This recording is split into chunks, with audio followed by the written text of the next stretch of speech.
Alors, je voulais vous montrer aussi une autre petite astuce déco bien pratique. C'est que, bon, lorsqu'on a un fauteuil en cuir qui bon, est passablement usagé, plutôt que de mettre les housses conventionnelles que l'on trouve dans les commerces, moi, ce que j'ai fait, c'est que j'ai acheté un matelas. Il y a déjà un long moment, c'était prévu pour un lit à la base. Je l'ai détourné et c'est un couvre-lit en espèce de bounty, comme vous pouvez voir, que j'ai pris en 2 mètres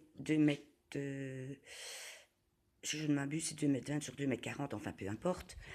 Et je l'ai détourné pour en faire, comme vous pouvez constater, une housse pour mon salon. Ce qui est bon à savoir aussi, c'est que lorsque vous achetez un couvre-lit, vous avez évidemment 2 T qui sont prévus à cet effet. Je les tourne pour que vous voyez. Et c'est excessivement pratique, surtout que lorsqu'on a une méridienne, pour cacher le bout de la méridienne.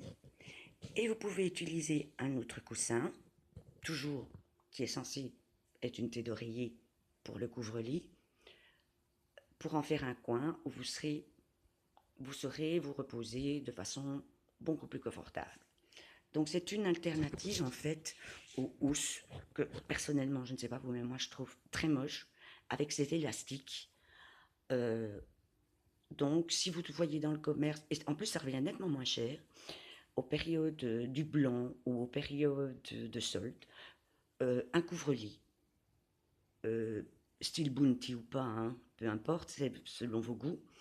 Il est bien évident que vous allez devoir le plier, parce que bon, les 2 mètres 40 c'est un peu long, mais ça vous permet par contre de déborder, et vous pouvez, comme moi je l'ai fait, mettre des plates sur les coussins, sur les accoudoirs, que vous pouvez utiliser durant la journée ou le soir lorsque vous êtes couché et que vous avez un peu froid. Voilà. Donc c'était ça, mon autre petite astuce déco. J'espère que ça donnera des idées à quelques-uns. Au revoir.